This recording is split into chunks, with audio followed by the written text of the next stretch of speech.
जय हिंद। आज हम लोग अपने सीरीज को आगे बढ़ाते हुए 12th बिहार बोर्ड एग्जाम 2011 के हिंदी के क्वेश्चन पेपर का सॉल्यूशन करने वाले हैं। इससे पहले 2009 एवं 2010 के क्वेश्चन पेपर का सॉल्यूशन कर चुके हैं। तो चलिए आज की इस वीडियो में 2011 के क्वेश्चन पेपर का सॉल्यूशन करते हैं। फर्स्ट क्वेश्चन है कि निम्नलिखित प्रश्नों के बहुवैकल्पिक उत्तरों में से सही उत्तर बताइए। और इसका पहला प्रश्न है कि अर्धनारीश्वर शीर्षक पाठ के लेखक कौन हैं। तो अर्धनारीश्वर शीर्षक पाठ के लेखक रामधारी सिंह दिनकर जी हैं। और रामधारी सिंह दिनकर के द्वारा लिखा गया अर्धनारीश्वर पाठ एक निबंध है। यह भी प्रश्न पूछा जाएगा कि अर्धनारीश्वर क्या है, तो यह एक निबंध है जिसके लेखक रामधारी सिंह दिनकर जी हैं। दूसरा प्रश्न है रोज शीर्षक कहानी के लेखक कौन हैं। तो रोज शीर्षक कहानी के लेखक अज्ञ जी हैं और इनका पूरा नाम सच्चिदानंद हीरानंद वात्स्यायन अज्ञ है। और 10th क्लास में भी आप इसका एक कविता पढ़े होंगे हिरोशिमा, उसके रचयिता भी यही थे। और जाके यह पूछा जाएगा रोज क्या है, तो यह एक कहानी है। उसके बाद है पंडित चंद्रधर शर्मा गुलेरी की कहानी है। तो पंडित चंद्रधर शर्मा गुलेरी की कहानी उसने कहा था। उसके बाद 4 नंबर क्वेश्चन है प्यारे नन्हे बेटे को के कवि कौन हैं। तो प्यारे नन्हे बेटे को के कवि विनोद कुमार शुक्ल जी हैं। और 10th क्लास में आप पढ़े होंगे इसका भी एक था कहानी मछली पाठ, जिसके लेखक विनोद कुमार शुक्ल भी थे। उसके बाद 5 नंबर का क्वेश्चन है गांव का घर कविता के रचयिता हैं। तो गांव के घर कविता के रचयिता ज्ञानेंद्र पति हैं। और बाकी बात ऑप्शन से भी इसका आंसर आप लगा सकते हैं।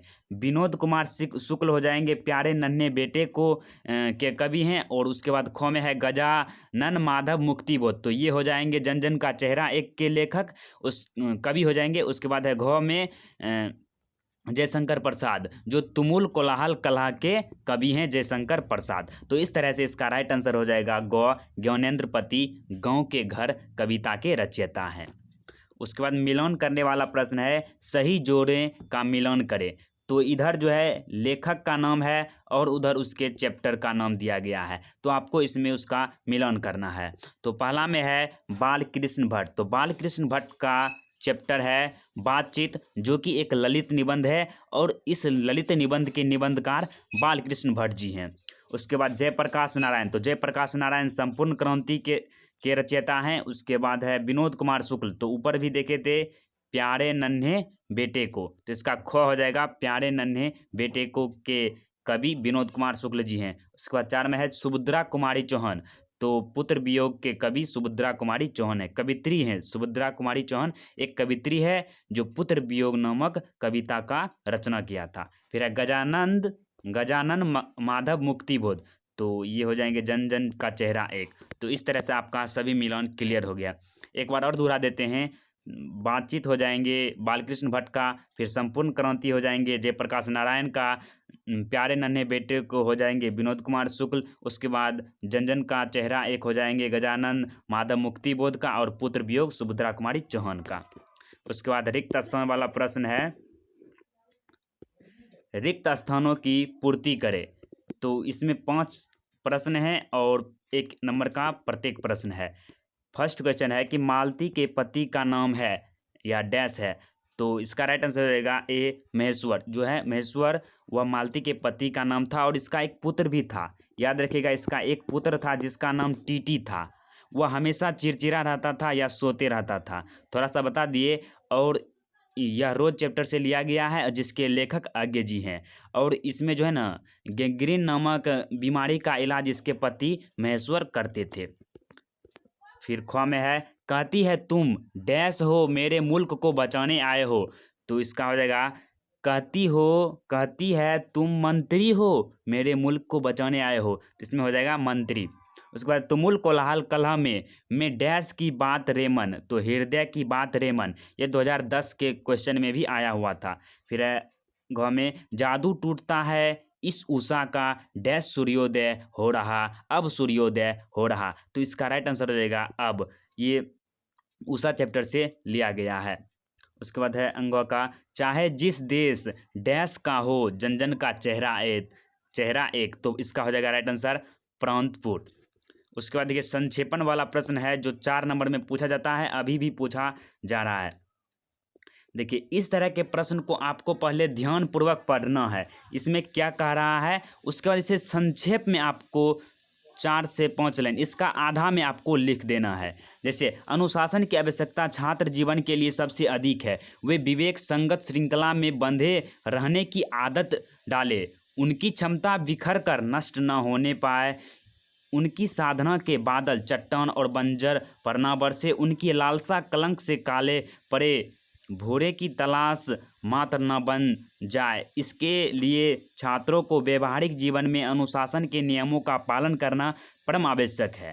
इतना ही नहीं, और सुनिए, जीवन के हर क्षेत्र में अनुशासन की आवश्यकता पड़ती है, केवल विद्यालय में नहीं वरन परिवार एवं समाज में भी अनुशासन के नियमों का पालन करना चाहिए। उन्हें यह समझ लेना चाहिए कि पूरी सृष्टि और पूरा ब्रह्मांड है वह अनुशासन के बंधन में बंधा हुआ है। जीवन में अनुशासन ना हो तो हम आसानी से अराजकता का शिकार हो जाएंगे, अर्थात गुलाम का शिकार हो जाएंगे। तो इसे आप इस तरह से संक्षेप में लिख सकते हैं कि जो अनुशासन है वह मानव जीवन, जिसके अंतर्गत छात्र जीवन भी आता है, तो अनुशासन मानव जीवन, समाज एवं ब्रह्मांड में एकमात्र शक्ति है, सोर्स ऑफ पावर है, जिसके द्वारा मनुष्य विकास की ओर प्रगति करता है, अग्रसर होता है। अगर किसी मनुष्य में अनुशासन नहीं है तो वह गुलामी की ओर अग्रसित होते हुए चला जाता है। और अपने से भी 1-2 लाइन बनाकर इसमें आप लिख सकते हैं, आपका सही होगा। उसके बाद देखिए 3 में है कि निम्नलिखित विषयों में से किसी एक पर निबंध लिखिए। तो इसमें 4 है, पर्यावरण संरक्षण, महंगाई, बेरोजगारी, बिहार में शिक्षा। तो किसी एक पर आपको निबंध लिखना है। तो हम आपको इसमें थोड़ा सा बता ही देते हैं पर्यावरण संरक्षण में किस तरह से लिखेगा। तो पर्यावरण संरक्षण क्या होता है, या कैसे प्रदूषित हो रहा है, इसे आप कैसे बचा सकते हैं, इसके कौन कौन से कारक हैं और वह कैसे प्रदूषित हो रहा है, वो सभी पॉइंट को बना बनाकर आपको लिखना है। तो यहाँ पर पर्यावरण संरक्षण का लिखना है। तो देखिए पर्यावरण 2 शब्दों से मिलकर बना है, पर्या और आवरण। तो पर्या का अर्थ होता है चारों और आवरण का मतलब होता है परिवेश, वातावरण। तो इसमें पर्यावरण का संरक्षण हमें करना है।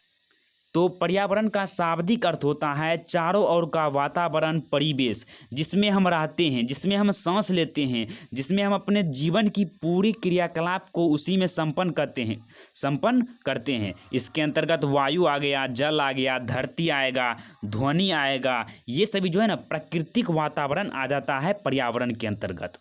लेकिन आज हमारी सबसे बड़ी समस्या है कि पर्यावरण हमारा जीवन में, जो पर्यावरण है उसमें हमारा जीवन फलता फूलता है, लेकिन यह अब दूषित हो गया है। इसका सबसे बड़ा कारण है अंधाधुंध वैज्ञानिक प्रगति। अधिक उत्पादन की होड़ में, अधिक उत्पादन के कारण हमने अत्यधिक कल कारखाने लगा लिए, उनके द्वारा अत्यधिक उत्पादित रासायनिक कचरा हो गया, गंदा जल हो गया, ये सभी मशीनों के द्वारा उत्पन्न होते हैं। अगर इसे जल में डाल दिया जाता है तो जल प्रदूषित हो जाता है। उससे निकलने वाली विषैली जो गैस होती है, चिमनी से हो गया, बड़े बड़े, तो वो सभी पर्यावरण को प्रदूषित करते हैं, वायु को प्रदूषित करते हैं। और प्रदूषण बढ़ाने का दूसरा सबसे बड़ा कारण है जनसंख्या विस्फोट। अत्यधिक जनसंख्या होने से, अगर मान लीजिए जनसंख्या अभी देख रहे हैं कि दिन दूनी और रात चौगुनी बढ़ रही है, तो जनसंख्या के बढ़ने के कारण उसके लिए आपको खाने के लिए अन्न की ज़रूरत होगा, रहने के लिए स्थल की आवश्यकता होगी, घर की आवश्यकता होगी, और पीने के लिए जल की आवश्यकता होगी। लेकिन ये सभी सीमित मात्रा में है, और उसकी आवश्यकता के पूर्ति के कारण पेड़ों की अंधाधुंध कटाई हो रही है, जिससे बहुत सारा प्रदूषण हो रहा है। प्रदूषण के अनेक प्रकार हैं, जैसे वायु प्रदूषण, जल प्रदूषण, ध्वनि प्रदूषण। वायु प्रदूषण में महानगरों की वायु जो है पूरी तरह से प्रदूषित हो चुकी है, क्योंकि तेल से चलने वाले जितने भी वाहन हो गए हैं, चिमनी हो गए, उससे निकलने वाले विषैली गैस जैसे सल्फर डाइऑक्साइड, कार्बन डाइऑक्साइड, ये सभी वायु में मिल जाते हैं। और बड़े बड़े जो है ना उद्योग परीक्षण करते हैं, जैसे परमाणु बम विस्फोट, तो उससे निकलने वाली जहरीली गैस ओजोन परत में छेद कर दी है।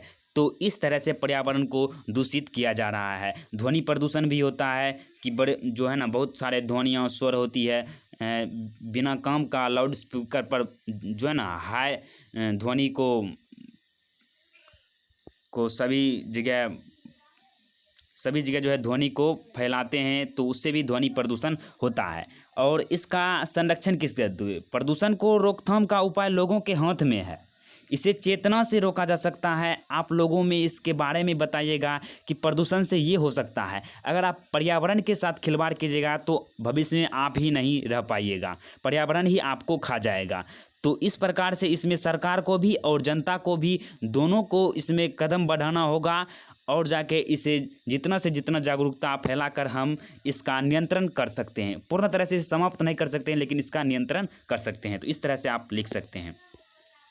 उसके बाद देखिए, ये दीर्घोत्तरीय प्रश्न है, बहुत ही लंबा वाला है कि उसने कहा था कहानी का सारांश हो गया। फिर ऊपर में भगत सिंह ने कैसी मृत्यु को सुंदर कहा, वे आत्महत्या को कायरता कहते हैं, इस संबंध में अपने विचारों को स्पष्ट करें। तो इस क्वेश्चन को आपको हम लास्ट में दिखा देंगे, इसको शो कर देंगे, ये बहुत ही लॉन्ग क्वेश्चन है। उसके बाद के देखिए नेक्स्ट प्रश्न है, निम्नलिखित लघु उत्तरीय प्रश्नों के उत्तर दे। तो फर्स्ट क्वेश्चन है कि अगर हम में वाक शक्ति ना होती तो क्या होता। तो 2009 में इस प्रश्न को हम डील किए हैं कि अगर हम में वाक शक्ति ना होती तो क्या होता। देखिए, ये सभी रिपीटेड क्वेश्चन है, तो इसका आंसर यहाँ पर शॉर्ट में बता देते हैं कि अगर हम में वाक शक्ति नहीं होती तो यह पूरा संसार जो है, सृष्टि जो है वह गूंगा हो जाता। हम अपने मन की भावों को एक दूसरे के सामने प्रकट नहीं कर सकते हैं। तो वाक शक्ति जिस तरह से बोलने की शक्ति है, जिस तरह से खाने की शक्ति होती है, चलने फिरने दौड़ने, वो सभी जरूरी है, उसी तरह से वाक शक्ति अर्थात बोलने की शक्ति भी जरूरी है। अन्यथा यह समाज की कल्पना करना, इस पृथ्वी पर मनुष्य की कल्पना करना असंभव हो जाएगा। इस तरह से लिख देना है। उसके बाद देखिए नेक्स्ट क्वेश्चन है, दूसरा प्रश्न है कि बापू और नेहरू की किस विशेषता का उल्लेख जयप्रकाश नारायण ने अपने भाषण में किया था। तो जयप्रकाश नारायण जी बापू और नेहरू का उस विशेषता का उल्लेख करता है। जयप्रकाश नारायण जी कहते हैं कि जब हम जवान थे तो उस समय हमारी इतनी हिम्मत थी कि हम महात्मा गांधी के सामने जाकर कहते थे कि हम आपकी बात से सहमत नहीं हैं, हम आपकी बातों को नहीं मानते थे। लेकिन महात्मा गांधी में यह महानता थी कि उसके इस बात से वह बुरा नहीं मानते थे और उसे प्रेम से समझाते थे। उसी प्रकार नेहरू जी का भी जयप्रकाश नारायण ने कटु आलोचना किया था, मतलब उसका भी आलोचना किया था, उसमें भी जो गलतियां हैं दिखाए था। लेकिन नेहरू जी जो है जयप्रकाश नारायण पर कभी भी गुस्सा नहीं किए, उससे बुरा नहीं माने। तो इन्हीं दोनों के इस विशेषताओं का इन्होंने अपने भाषण में उल्लेख किया था। फिर है तीसरा प्रश्न, और यह बहुत ही इम्पोर्टेंट है कि मालती के घर का वातावरण कैसा था। तो मालती के घर का वातावरण उबाऊ जीवन का आभास होता है, मतलब मालती के घर में अगर आप जाइएगा तो आपको उबाऊपन जैसा महसूस होगा। अतिथि का यह औपचारिक एवं यंत्रवत ढंग से स्वागत करती है। कौन करती है? तो मालती करती है। और उसके जीवन में कोई उत्साह, कोई उत्सुकता एवं जिज्ञासा नहीं है। 2 वर्षों के वैवाहिक जीवन में उसका व्यक्तित्व जो है ना बूझ गया है। जब लेखक कहते हैं आगे जी कि पहले उससे मिले हुए थे 2 वर्ष पहले, जब उसका शादी नहीं हुआ था, तब उसका जो है ना वेशभूषा, उसका स्वभाव अलग था, लेकिन 2 वर्ष के बाद इसका स्वभाव ही बदल गया है। पूरे दिन काम करता है और बच्चे की देखभाल करती है और घर लौटने का इंतज़ार करता है अपने पति का, और जो है ना इसी तरह से उसका जीवन जो है इसी समस्याओं में सिमट गया है। तो इस तरह से आप लिख सकते हैं। उसके बाद है तुलसी सीधे राम से न कहकर सीता से क्यों कहलवाना चाहता है। मतलब तुलसीदास जी जो है अपने समस्याओं को राम से सीधे न कहकर सीता मैया से कहते हैं, क्योंकि इसके 2-3 कारण हो सकते हैं। पहला तो उनको अपनी बातें स्वयं श्री राम के समक्ष रखने में जो है ना उतनी हिम्मत नहीं हो रही है। दूसरा कारण यह हो सकता है इसका, और दूसरी बात है कि सीता जी सशक्त ढंग से उनकी बातों को भगवान श्री राम के समक्ष रख सकेंगी, क्योंकि किसी व्यक्ति से उनकी पत्नी के माध्यम से काम कराना अधिक आसान होता है, क्योंकि वह जो है ना उसके अंदर माया होता है, दया की भावना होता है। वह जो है किसी की समस्याओं को श्री राम के पास अच्छे तरीके से रख सकती है, तुलसीदास की समस्याओं को। और तीसरा, तुलसीदास ने सीता जी को माँ माना है तथा अनेक बार माँ कहकर संबोधित किया है, अतः माता सीता द्वारा अपनी बातें राम के समक्ष रखना ही उन्होंने उचित समझा। उसके बाद है कि नाभादास ने छपे में कबीर की किन दो विशेषताओं का उल्लेख किया? जो नवादास है अपनी छपे में कबीर की दो निम्नलिखित विशेषताओं का उल्लेख किया। पहला, कबीर का व्यक्तित्व अक्खर था।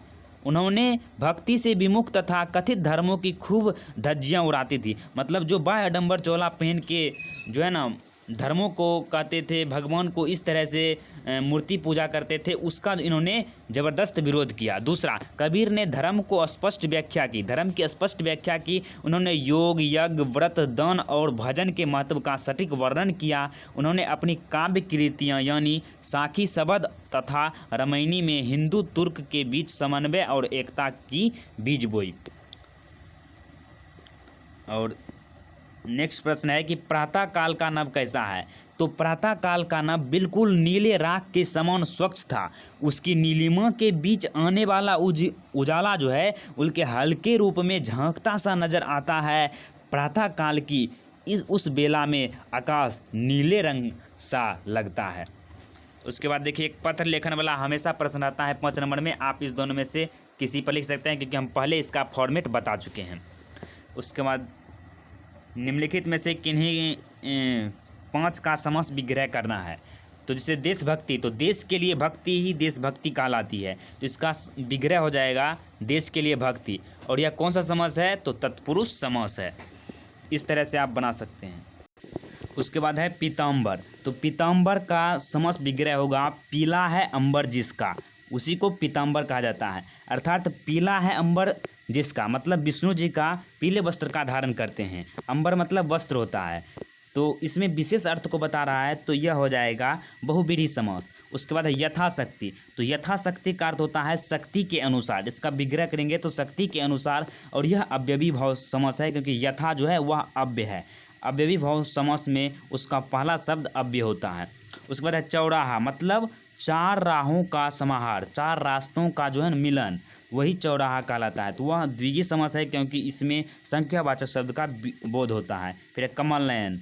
तो इसका आप समास विग्रह कीजिएगा कमल के समान नयन, तो यह हो जाएगा क्रमधारय समास। उसके बाद है पाप पुण्य। तो पाप और पुण्य इसके बीच योजक चिन्ह है और एक दूसरे के विपरीत है। पाप अलग है, उसके विपरीत होता है पुण्य।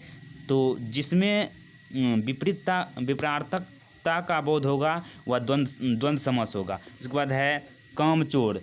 तो कामचोर का समास विग्रह होगा काम से जी चुराने वाला, तो यह तत्पुरुष समास हो जाएगा। फिर है चतुरानन। तो 4 है आनन या मुख, आनन मतलब होता है मुख, जिसके 4 मुख हैं उसी को चतुरानन कहा जाता है, और यह एक बहुव्रीहि समास है।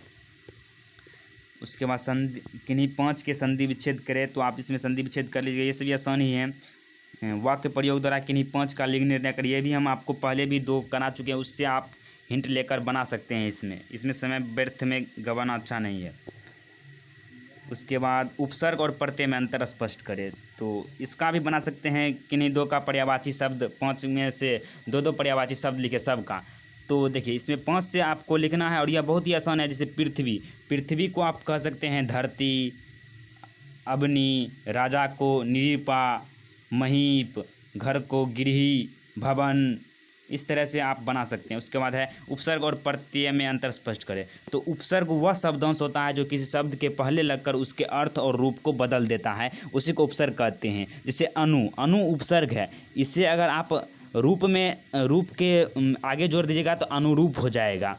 इसके अलावा अति को अगर आप किसी और के नीचे जोड़ दीजिएगा, जैसे अति, तो अति का हो जाएगा इसमें रिक्त के अगर आगे जोड़ दीजिएगा अतिरिक्त हो जाएगा। उसके बाद अधि को अगर आकार के पहले जोड़ दिया तो अधिकार हो जाएगा, अनुशासन, अपमान, इस तरह से ये सभी उपसर्ग हो जाएंगे। उसके बाद है प्रत्यय। तो प्रत्यय उस शब्दांश को कहते हैं जो किसी शब्द के अंत में लगकर उसके अर्थ और रूप को बदल देता है, उसे प्रत्यय कहा जाता है।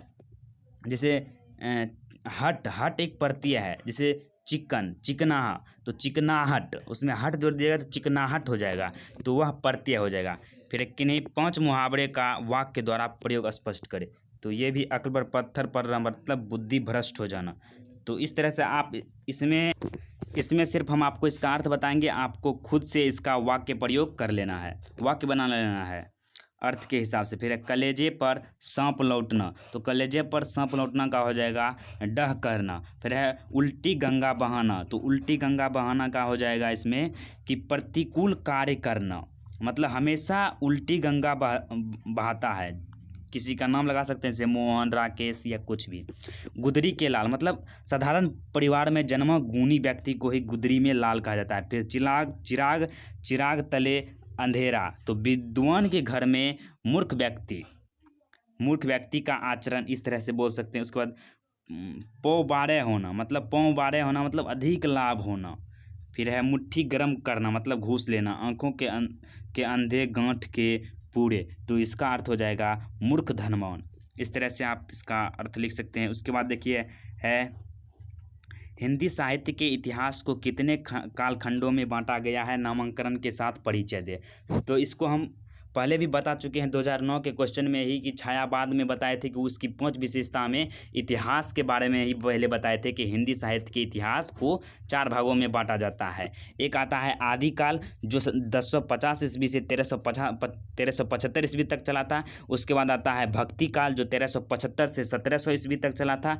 उसके बाद आता है रीतिकाल, तो रीतिकाल जो है वह 1700 से 900 ईस्वी तक चला था। और जाके उसके बाद आता है आधुनिक काल जिसे गद्धकाल भी कहा जाता है, और यह 1900 ईस्वी से आगे भी चल रहा है। फिर जो आधुनिक काल है उसको 3-4 भागों में बता देता है, जैसे भारतेंदु युग, द्विवेदी युग, छायावाद, तो इस तरह से बताए हुए थे। उसके बाद है स्वप्रसंग व्याख्या करें, ये लास्ट ही क्वेश्चन है। इसके बाद व्याख्या वाला 2 प्रश्न है, उसके बाद आपका समाप्त हो जाएगा। तो व्याख्या वाला प्रश्न है कि मृत्यु के कुछ समय पहले स्मृति बहुत साफ हो जाती है, जन्म भर की घटनाएं एक करके सामने आती है, सारे दृश्यों के रंग साफ होते हैं, समय की धुंध जो है ना बिल्कुल उन पर से हट जाती है। तो यह जो है ना उसने कहा था चैप्टर से लिया गया है, और इसके कवि इसके लेखक जो हैं वह चंद्रधर शर्मा गुलेरी जी हैं। इतना बात पता है। उसके बाद इसका अर्थ क्या है अगर आपको वो भी पता है तो आप अच्छे तरीके से लिख सकते हैं। तो इसमें इस तरह से लिखेगा कि प्रस्तुत पंक्ति चंद्रधर शर्मा गुलेरी की अमर कहानी उसने कहा था शीर्षक से ली गई है। इन पंक्ति में उन्होंने मध्यकालीन मानसिकता का चित्रण किया है। उसमें लहना सिंह जो है जब मरने के समय के हालत में होते हैं तो उसके सामने जीवन की हर सारी जो है ना घटनाएं आती है कि किसी बालक रूप से वह अमृतसर के बाज़ार में सूबेदारनी से उसका मुलाकात होता है, तो कहीं कीरत भैया के साथ वह अपने को देखता है। तो इस तरह से वह मरने वक्त जो है ना सारी जीवन की घटनाओं को याद करता है। उसके बाद सच है जब तक मनुष्य बोलता नहीं है तब तक उसका गुण दोष प्रकट नहीं होता है। ये प्रश्न भी करा चुके हैं 2009 के, फिर भी बता देते हैं कि यह पंक्ति जो है ना बातचीत ललित निबंध से लिया गया है, जिसके लेखक बालकृष्ण भट्ट जी हैं। और प्रस्तुत पंक्ति के माध्यम से बालकृष्ण भट्ट जी ने बातचीत के महत्व को उद्घाटित करते हुए कहते हैं कि जब तक मनुष्य बोलेगा नहीं तब तक हम उसके गुण रूप के बारे में नहीं जान सकते हैं कि उसके अंदर क्या अच्छाई है क्या बुराई है। जब तक वह बोलता नहीं है तब तक आप उसके गुण का पता नहीं लगा सकते हैं। तो मनुष्य को बोलना बहुत ज़रूरी है। और बेन जॉनसन भी कहते हैं कि मनुष्य के बोलने से ही उसके रूपों का साक्षात्कार होता है। फिर जो रस नंद जसोदा बिलसत सो नहीं तिहु भुवनिया, भोजन करी नंद अचमन लिनियो मांगत सूर जुठनिया। तो यह जो पंक्ति है यह कृष्ण भक्ति धारा के कवि सूरदास द्वारा रचित पद से लिया गया है, जिसके अंतर्गत जो है सूरदास जी श्री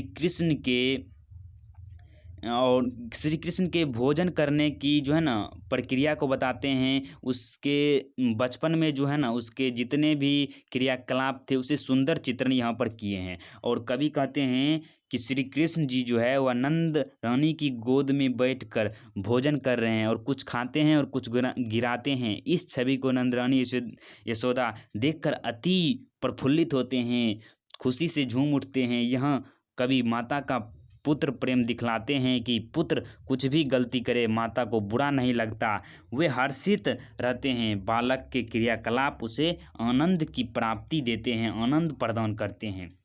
इस तरह से आपका पूरा समाप्त हुआ। आशा करते हैं आपको पूरा समझ में आया होगा। तो मिलेंगे अगले वीडियो में, तब तक के लिए जय हिंद जय भारत। और चैनल पर पहली बार आए चैनल को सब्सक्राइब कर लीजिए। धन्यवाद।